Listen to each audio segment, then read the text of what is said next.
car that Denny Hamlin used back in the spring to lead 131 laps. Today it was Kyle Busch's turn to drive the car, and he led 157 of 200 laps. 8th win of the year, the NASCAR Nationwide Series. It is the 19th win for Kyle Busch in NASCAR's 3 major series.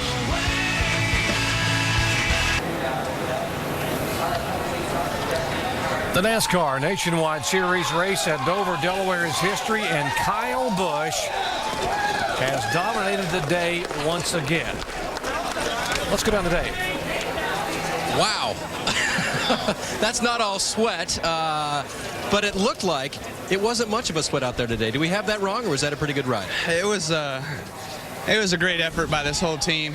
Joel Weidman, you know, the new crew chief, on board this week. Those guys are getting them now, but he deserves it. You know, he did a great job calling the race today, and of course we got to say hey to the guys back at home, and you know, thank Jim Sexton and Z-Line, Toyota. Got to thank the fans, everybody that come out here today and watched on TV and everything. So, I mean, it wasn't easy, but it was a pretty flawless day for us, and we made it look easy.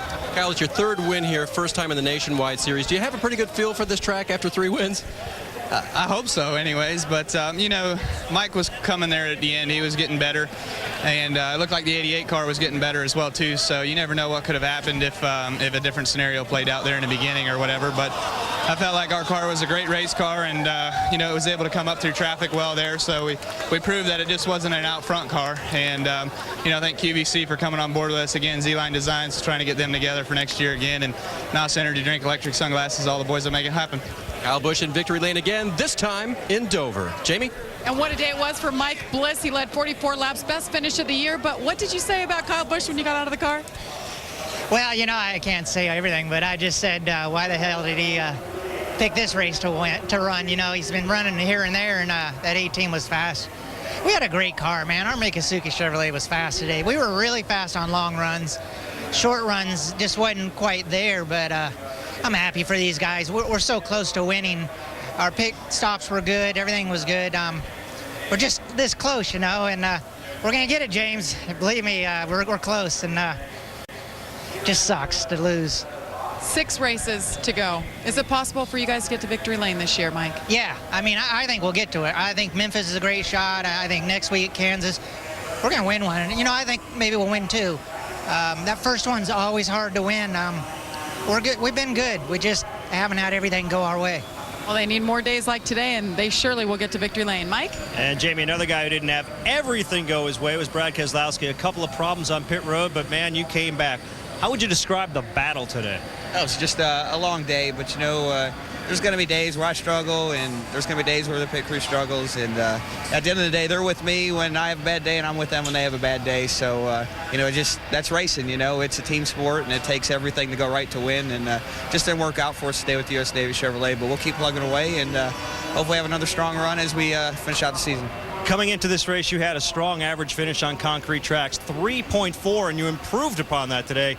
What is it about you and this style of racetrack? I really like tracks like Dover and Bristol. They're fast, they're in your face, and they ask for a lot out of you, and it just adapts to my style, and I just have a lot of fun on them. It's a good time. Brad Keselowski brings it home 3rd. Shannon? Yeah, Mike, well, the number 2 team has definitely said that consistency is what's going to win them this championship. Clint Boyer, top 10 finish.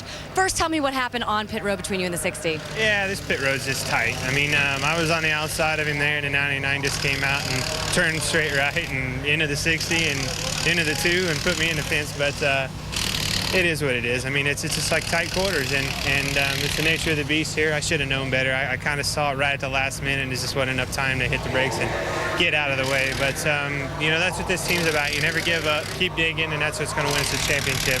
Yeah, you guys were as far back as 20th.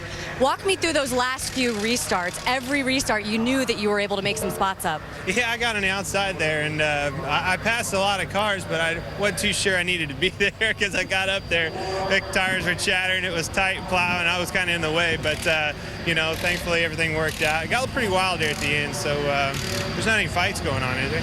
We didn't see any. Clint Boyer, top 10 finish for this championship team right now, guys. And his teammate, Scott Wimmer, finishes 4th, started 10th. You take us through your last closing laps there, those restarts, Scott. Well, it was pretty tough. We opted a little different pit strategy to only way we're going to beat the 18 was try to get in front of them. So we took 2 tires twice there and just ran out of left side tires at the end there. But Pat and the guys did a great job. Restarts were tricky. We definitely didn't need them at the end, and we got a bunch, but not a bad day for us. 4 races left with this team. Looking forward, you guys get back to victory lane, Scott? Yeah, I'm looking forward. The next, well, except for Texas, I've won at all the racetracks, so we're going to try to go out and do that. And, you know, I've had a great time here at RCR. These guys give me great cars each and every week, so I'd like to get them a couple more wins. Scott Wimmer and his crew chief, Pat Smith, have a great relationship. He will be back in the car the final 4 races of the season, Doc. Great one by Wimmer, and the only shot they had was the 2 tires that did not work. Kyle Busch, 8th win of the year. It is the 11th time he has led the most laps.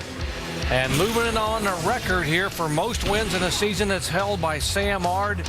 He is tied Ard for 84, and Jack Ingram. 1 more win for Kevin Harvick, 2 for Sam Ard, and still have 6 races remaining here in the 2008 season. A year ago, he nearly lost his life here at the Texas Motorplex in this crash. A lot of surgery and long rehabilitation, but Force now returns to the site of that accident as if nothing happened. We'll have coverage of qualifying tonight at 10.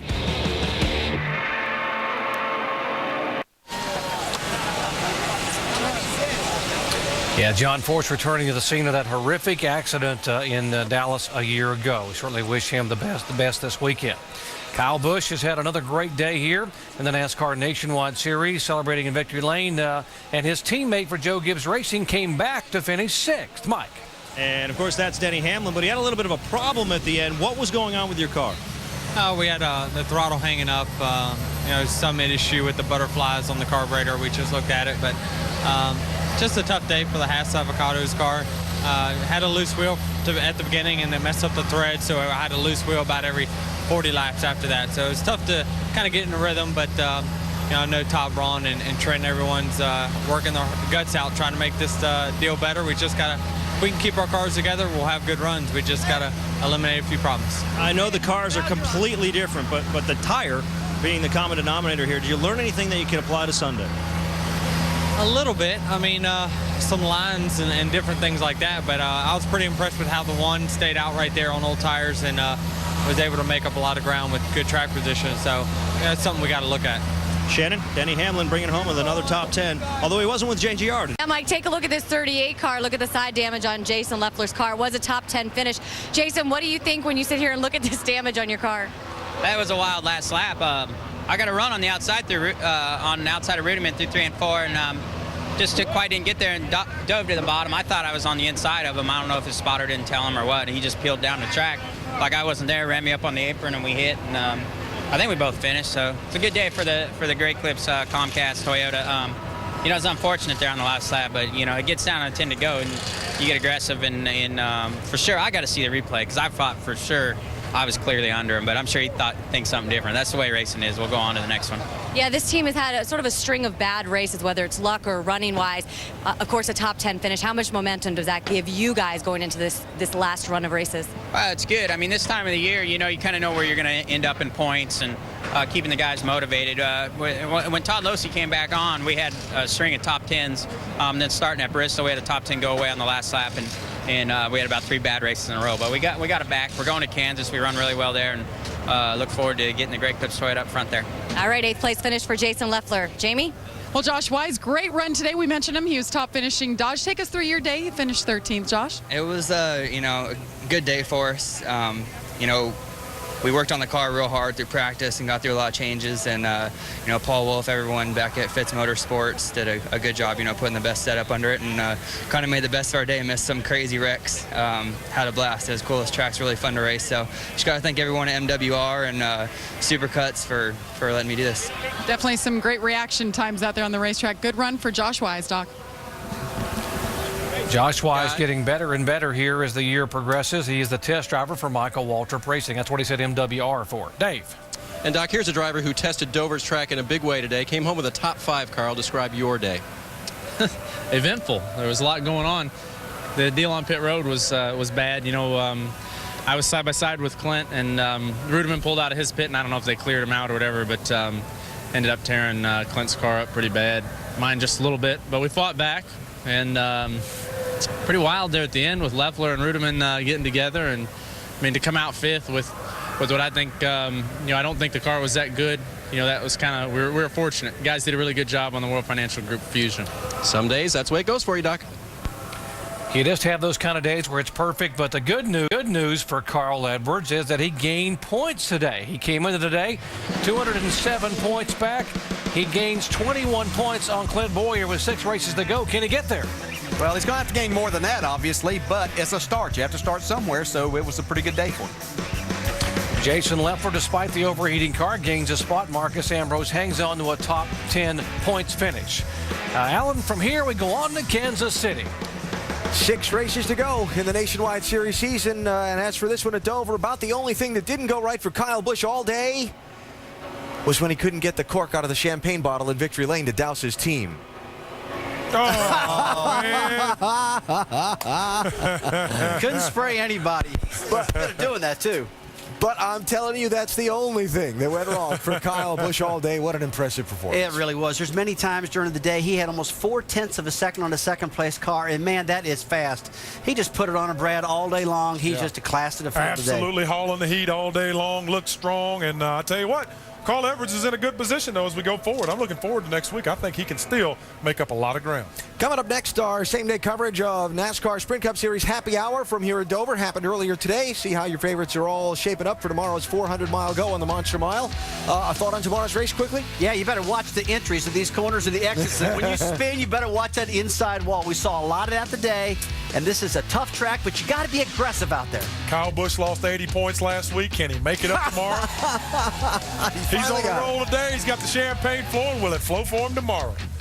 Happy Hour is next right now, and then tomorrow 1 Eastern time, our coverage of the NASCAR Sprint Cup Series race presented by Principal Financial Group, ABC at 1 Eastern time. So Kyle Busch dominates and wins a wild race here in Dover. This has been a presentation of ESPN, the worldwide leader in sports. Sprint Cup Series Happy Hour is next. We'll talk to you tomorrow on ABC at 1 Eastern time for race number 2 in the chase for the NASCAR Sprint Cup.